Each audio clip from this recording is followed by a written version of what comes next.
Hey guys, welcome to Lovely J Podcast. It's me, Miss Coco. I didn't put on the title, but I am cooking and gonna chat with y'all a little bit about learning to do without. Now I'm gonna tell you, my mama. Y'all, I'm making. Before I get into what I'm saying, I'm making hamburger stroganoff. I'm cooking early. Well, it's not really early. It's 4 o'clock, but it's earlier than what I usually cook because I don't know. I just got up. I haven't been feeling good today. Last night, it felt like something got stuck in my chest and it felt like it was stuck in my throat. And I've been drinking a lot of water, and it still feels like something is stuck somewhere between my throat and I don't know what you call this part that leads down into the chest, but like the bronchial tube. So I don't know what's going on with that.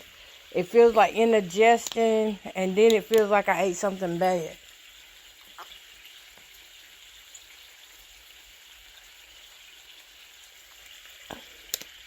Yeah, it just feels like something stuck and like it's moving. So I will be drinking water throughout this video. Throughout this podcast. But it's good to be back on the air. You can hear my little water sizzling. That's because I'm cleaning this pan out. I didn't do it last night after I made sloppy joes. I'm learning to. It's a whole new world out here for me. A whole new life for me. I talk about amnesia all the time because, a majority of the times when I talked about my mental health crisis, I talked about what it was like going through amnesia. And that's what got me to where I am now, because even still, I look at people and people think I may be mad or like I'm trying to be funny, but really I'm just trying to process who you are, what your intentions are. And, I've had to learn to go without for so long. Without, just people being genuine in my life for so long. You think about it, once you start going into years, 10 years, 12 years, when I really look at it, I've been in isolation for a long time. I was going out places, but not really conversing. When I'm talking about isolation, I'm not talking about public isolation. It's a difference between public isolation and family isolation, okay? Some of the same things happen in it. And you both are isolated from people, but with family, it's a little different, a little deeper, a little darker. It goes a lot darker because that's where family betrayal comes in at. And I had went to my uncle's funeral this past weekend. I went to another funeral the weekend before. And I was sitting there. And I realized that I'm sitting around people that, I may know your name, may even know your face.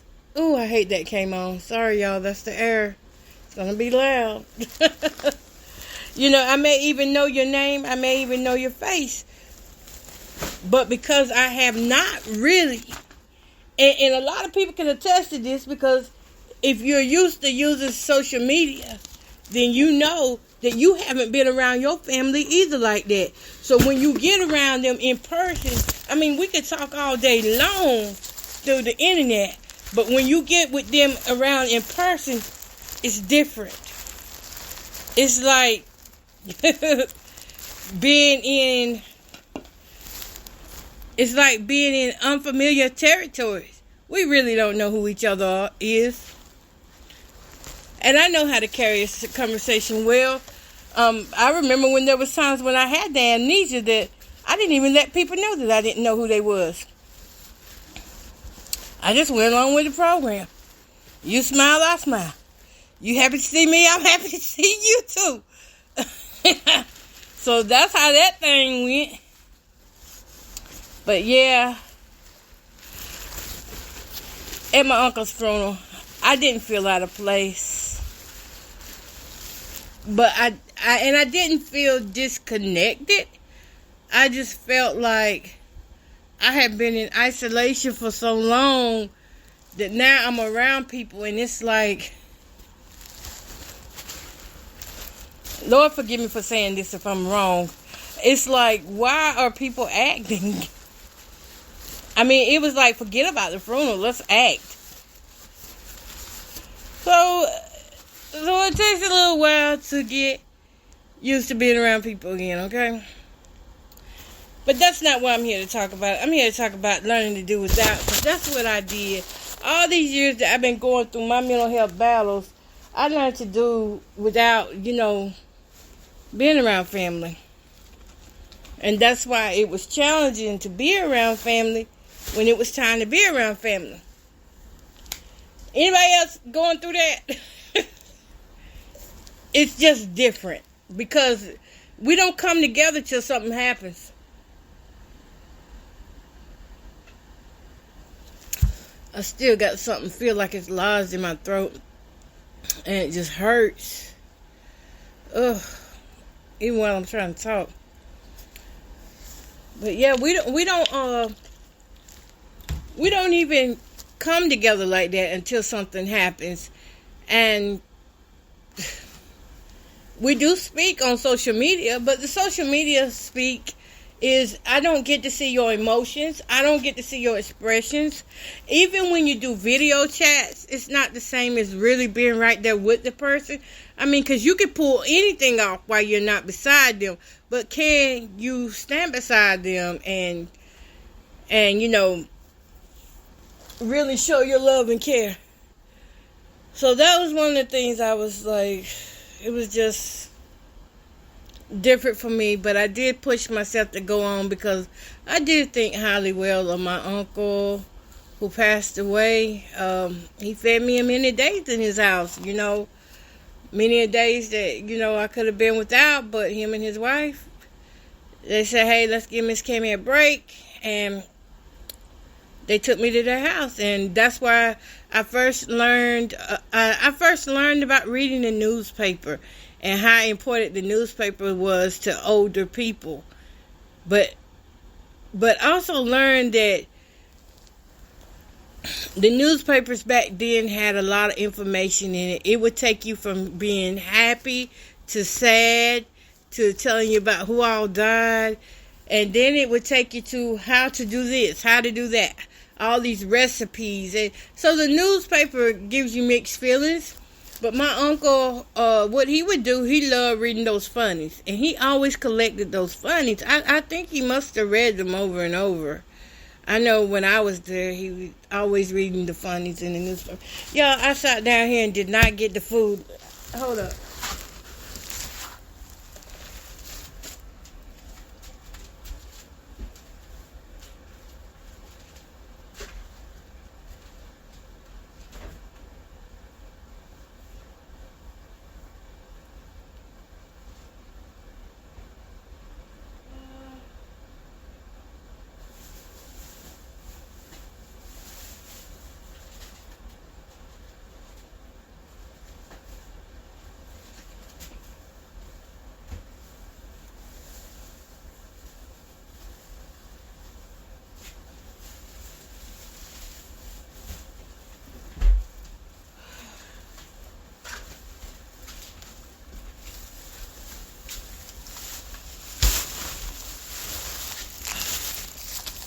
I'm back. Had to go get the meats.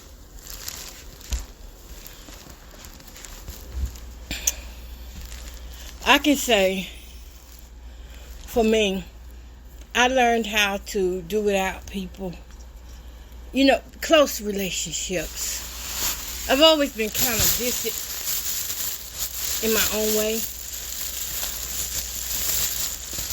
Y'all, I'm going to reheat some of this funeral chicken. They gave us a whole pan. I can snack on in a minute.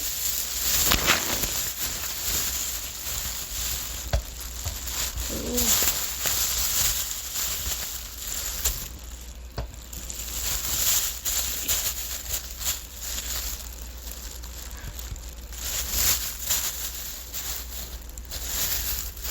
I did want to gravy some of this chicken.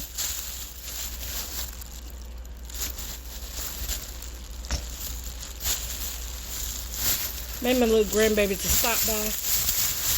I want to eat some. I learned how to do without because my mama Cammy always said, learn to do without. Learn to do without. So when people would leave me, this is what I'm getting at. When people would leave me or, push me to the side, my mama had already taught me to learn to do without.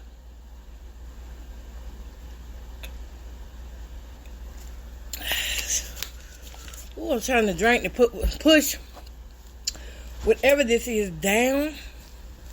I don't know what it is, y'all. I do not know what it is that's causing my throat to be like that. But I learned to do without. That's why when people start acting weird, it don't take much for me to walk away because I have been around narcissism all my life. I just didn't know what it was. And once I started learning what narcissism was, I was like, oh God, okay. But I'm starting to see it in younger people now.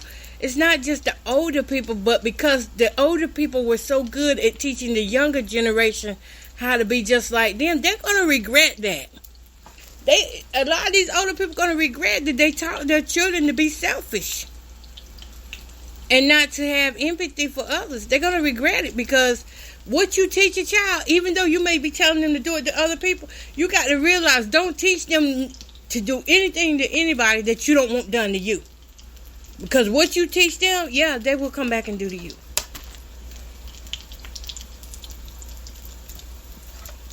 They sure will. They're going to come back and do it to you. There's no way out of you. You're not going to get out of teaching them something and then think that they're not going to bring it back to you, bring it back to your household. I think about all these little spoiled kids around here these days, and I be just looking sometimes. I be like, I remember when I was younger, we couldn't do that. And I know we're in a different time, different generation, yeah. But I can't help but think that if you wouldn't have taught us to be this way, it wouldn't have grew up in us. Like in me, for example. I can use me really good because I was taught to always be sick. I was forced to always believe that I was the sick one. To this day, even though on some days I feel better than others, my mind still understands sickness. It could be a naturally good day, perfect day, no pains, no aches, and my mind will still be up like, well, you sick, you need to take something for that.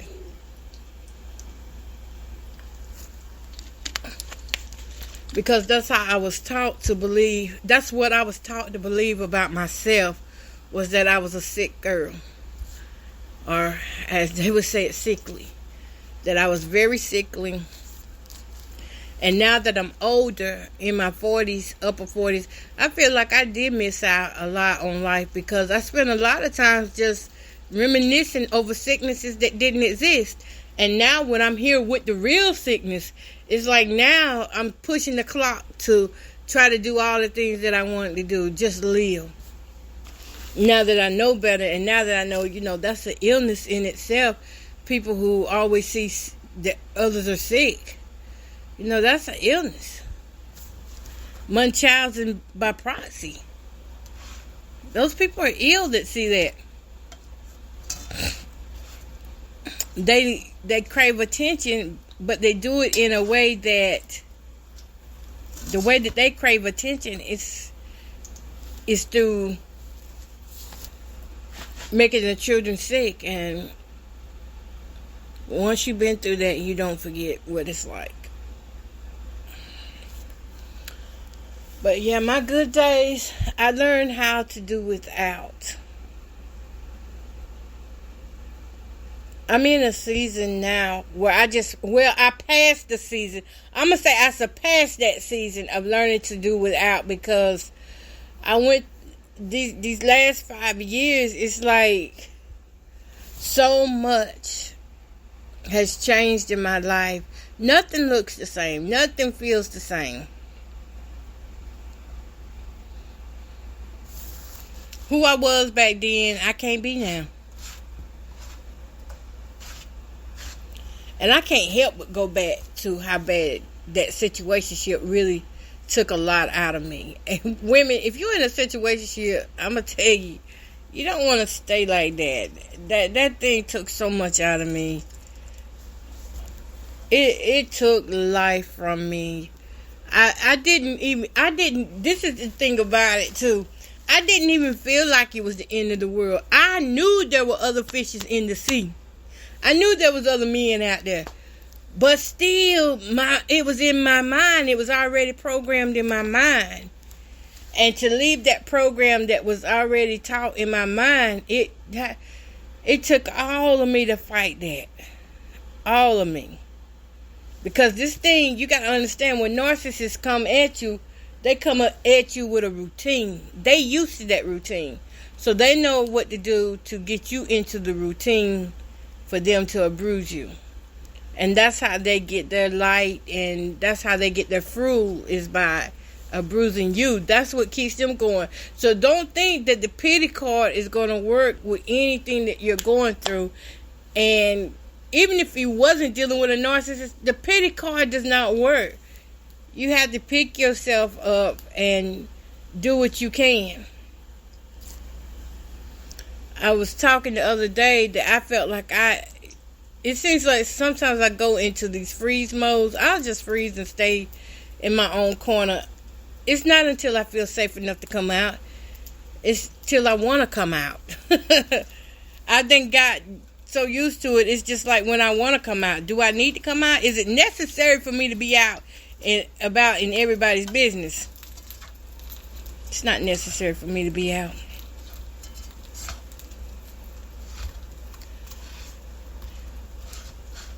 I don't feel like I'm missing out on anything.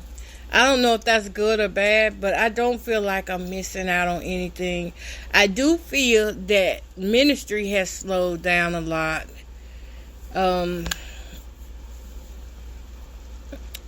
Finding, or let's just say pushing myself to get back out there doing the things I was doing before I started going through things.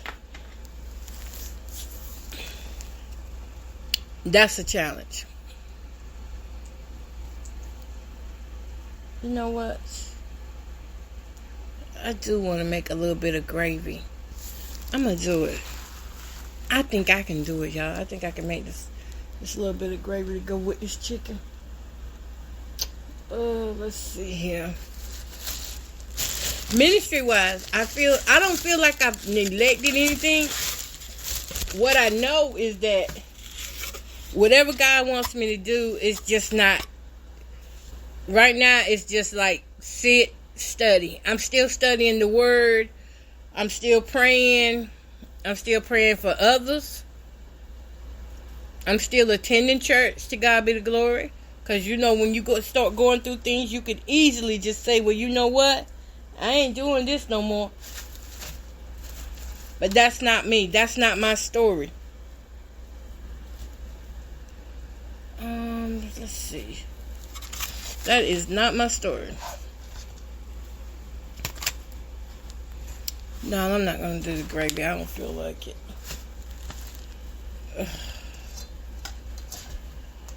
Oh, it would be nice. I don't know. Maybe I'd do a little small one. A small gravy. Yeah. That's what I'll do.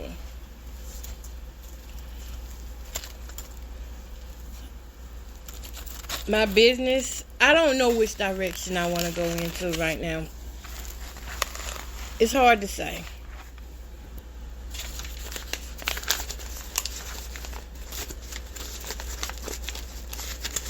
It's hard to say exactly what and where I need to be in this moment. Make it some gravy, y'all. Sure is. Let me get some water. I am going to do the gravy.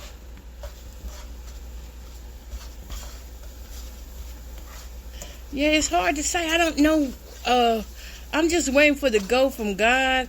And I am, I'm still taking, I'm being, I feel like I sound a little off today. But I am participating in others. What others be doing, I do participate in that. But right now, it's just not my time. I was sitting in that auditorium building, and I was like, I remember when all my programs were here. I brought so many good programs to Montgomery County. My programs weren't just for black people, but they all races.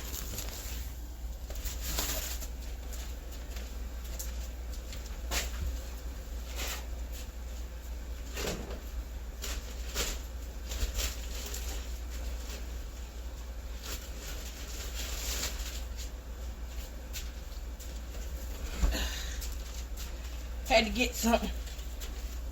Whew. Had to get this water.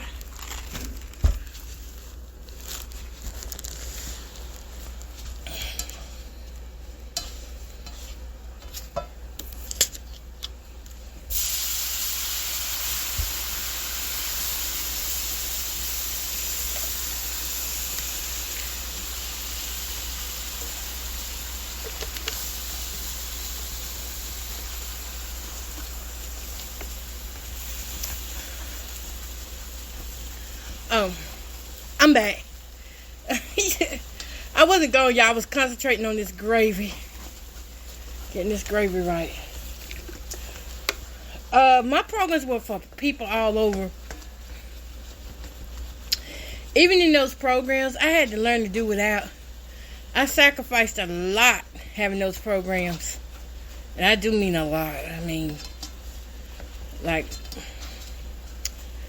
financially wise was the biggest thing, bringing programs to this area to a place where I don't know how long I've been on the watch list. I don't really know, but I know I started out having people come into my programs and they was enjoying these programs I was having. People were being healed. They were being delivered from the things they were going through. Relationships were being mended. I mean, I had programs where people were coming up suicidal, and they would like, I heard about this program tonight, and I stopped by. They said I didn't know what I was looking for, but I stopped by, and this has helped me. And those people are still living to this day.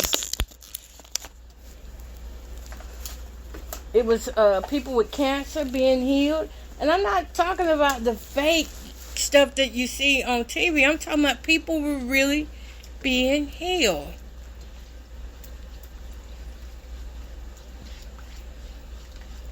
It was so many ministers I looked up to back then. I looked up to them. I invited them on to my programs. Yes, I did. I'm fitting to smother this chicken, y'all, in this gravy. I invited them to my programs, and they would take part in the praise and worship, and it was just beautiful.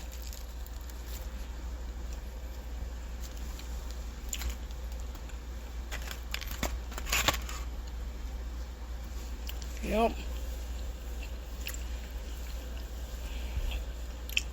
I was good with all of them up until 2022. When I started going through things and they started saying I was mental, that's when I fell out with them. I didn't realize so many people thought I was mentally ill to the point that I couldn't function. Be careful how you put your information out here on social media, because it's some wolves out here waiting to hear about you so that they can fill your position. Next thing I know, all the programs I was having, y'all got to excuse me, I'm chewing. Hold up, let me swallow.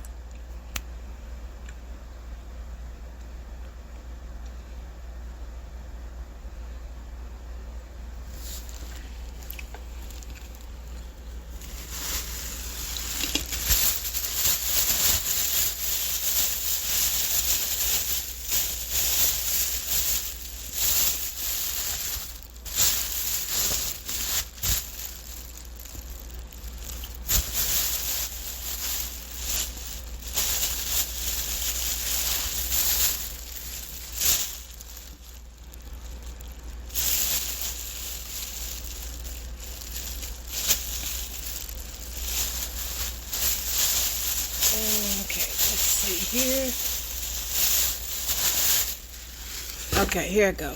Here I go. Next thing I know, the programs that I was having and that I was calling for help on, other people started doing them.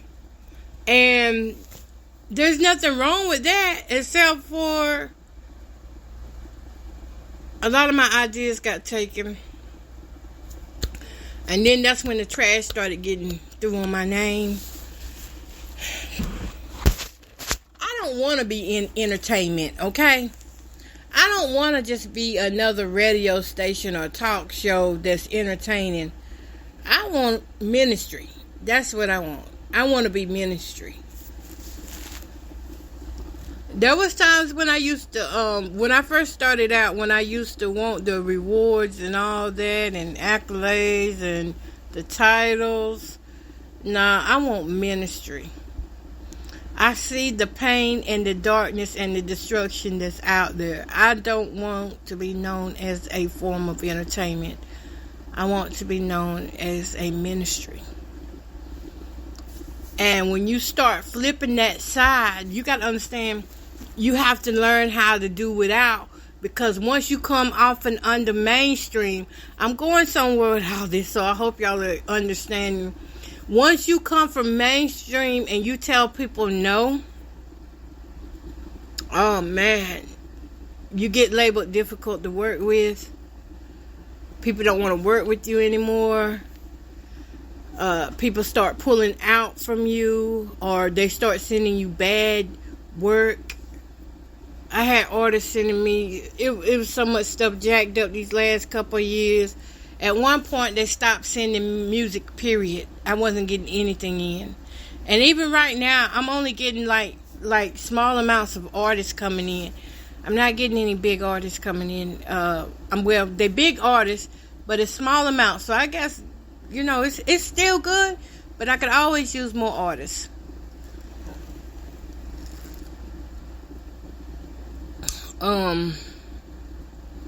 What else?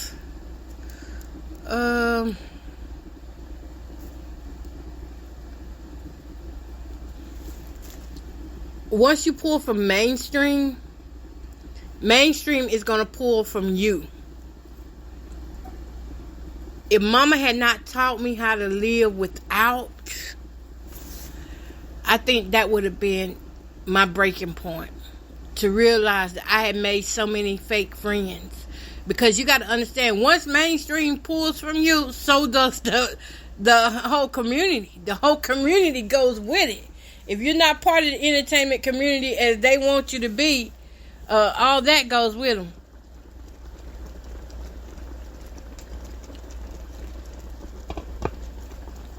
Oh, let me flip these chickens over.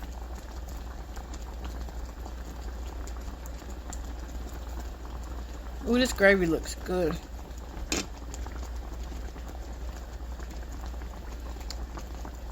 So the community pulled away from me. When the community pulls away from you, that means now you're on your own. Yup, you on your own. And you have to do without. You got to do without the promotion, the sharing of flyers. You got to do without people inviting you places. You got to do without being able to be part of these groups that you see on Facebook. I got excluded from so much. And you have to learn how to do and live with humiliation. You have to learn how to live with whatever shame and embarrassment comes with it. You have to learn with the lies, the slander, the gossip. You have to learn how to live with that stuff hitting you, persecution. Because once you come from in that community where you once was protected, all you got is God. You might have a few friends who really do and dearly love you, but even they have to play it cool. They have to speak in code, kind of like. And that's what I woke up thinking about today. A code hit me today, and I was like, what in the world? Why would I be thinking about that? But if somebody tells you something enough, then eventually you're going to pick up on what they're trying to say. I picked up on what they were trying to say, and I can't say it on here, but it has nothing to do with entertainment or ministry, but I did pick up on the code. But yeah, just learning to do without. And I'm still not depending on myself. I'm depending on God, y'all, for real. Just like now, I don't know what this is in my throat, in my chest that feels like I can't swallow. I don't know what that is. And at this point, I don't want to say I'm scared of the doctors. I don't trust them like I used to. I used to have a problem. I ain't had no problem going to a doctor's office. But now when I go in, the nurses and the receptionist is just so nasty. I mean,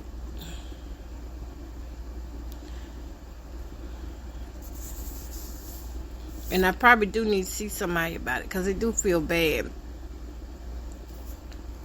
But I got to make sure I pay something on the bill first before they even see me. If they'll see me then. And if my needs are really met, you know. I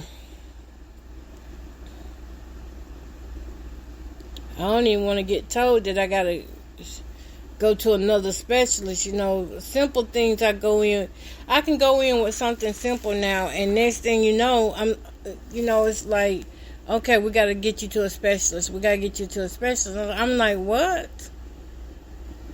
It's like they try to put this medical fear inside of me. So I don't even care nothing about, really. I just pray whatever's going on with me that it subsides ASAP, because it feels unnatural to be swallowing and feel like you're swallowing something. I don't know what it feels like, but it feels like, you know, when like a big vitamin pill or something gets stuck in your throat, that's what it feels like. And I was up at 5 o'clock this morning because I felt it, because it got where it was hard to breathe a little bit with my mask on. Oh, I feel that moving again. I feel something moving in it. So what I did, I got up and I came in the living room and I said, well, maybe I didn't, swallow my food all the way down, or, I had the throwing up problem. Maybe that's the problem. And what I did, I ate some yogurt to try to push it down because I thought I had a pill stuck in my throat. Because I did take my medicine.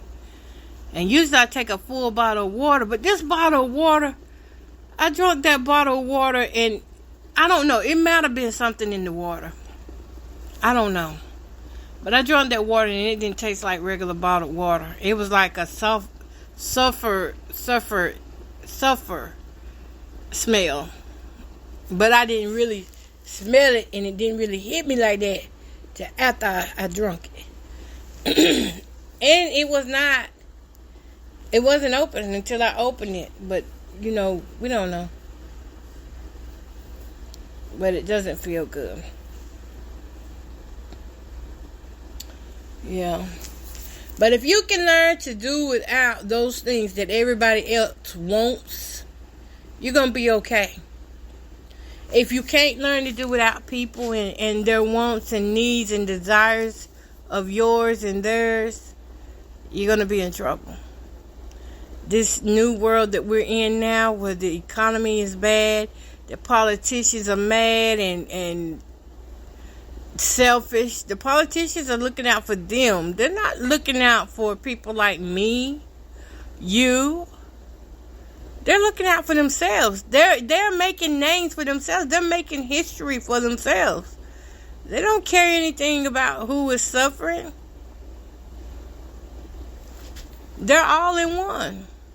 Republicans and Democrats are all the same. When they get done with these campaigns, they go and have their little luncheons and their rewards. They give each other rewards and all kind of ceremonies they attend. That's just like I was telling you. Just like the community networks. They have the awards and all that they give out to people that they either recognizing you because you are doing good works, or they're recognizing you because they want you to fall hard.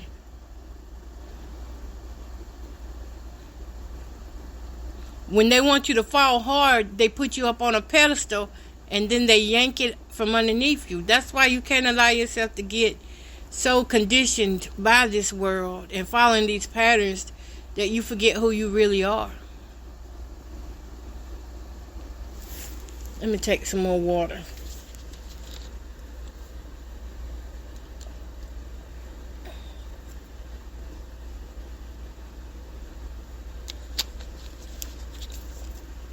Yep, still feels like something's hung up in my throat.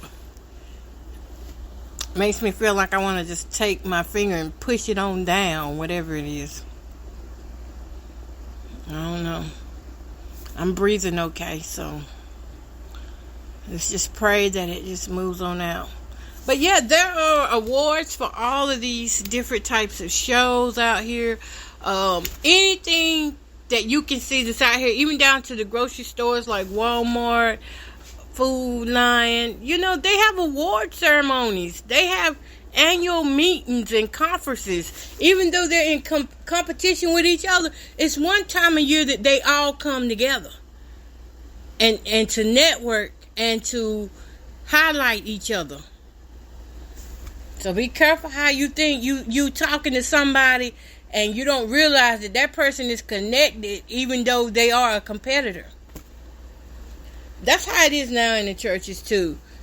You can be telling people what you need prayer for and tell them what you're going through, but you got to realize that church is becoming competitive. The number of devils up in the church is trying to outweigh the number of saints. And when the saints say something, them devils get mad, boy. Those that's full of the devil, they get mad. They can't take criticism. They don't want nobody to teach them. They don't want to be led correctly. They don't want to be helped. They want to take all the credit for themselves. And you go talking to another church and you say, well, so-and-so, because I witnessed this. I did, y'all. This is for real. I witnessed this right here. It would be people, members of this church, they would go around to all these other churches and just talk bad about their pastor. And then that Sunday, they back at their pastor's church, praising God, shouting and falling out like they didn't just say something bad about the pastor. Competition. That same pastor in church that they went to and talked about that pastor is actually friends with that pastor. And let him know what they were saying. Because people do network. People network. That's just like me. Yeah, there's a select number of people who have, pushed me to the side and decided, hey, if they say she's a bad person, that's what she is. We're not going to deal with her. But then there's a number of people who are like, no, I know who she is. I know who she is. I'm not going to do her like that. Y'all do her like that, but I'm not going to do her like that. I witnessed that. When that guy found out who he was following, he found out it was me. He was like, oh, man. Say, you're a good woman. Why this got to happen to you? I don't know. But he had a job to do. He had a role to play that he could have played. Instead, he drove off. He left it at that. He didn't try to do what others had did. Tried to make me feel bad about myself or try to make me feel low. Ooh, y'all, this gravy is done on this chicken. I cannot wait to taste this.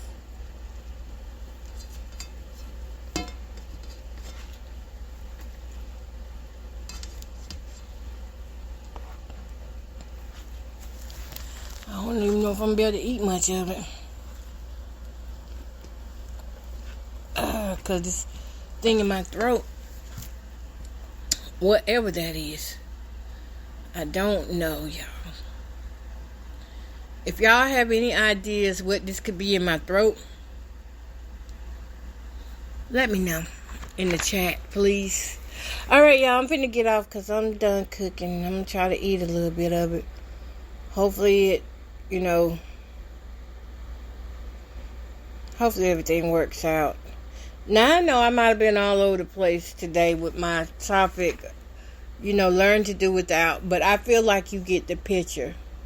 That people can change, and they are allowed to change up on you. What are you gonna do? Alright, peace, love, and happiness.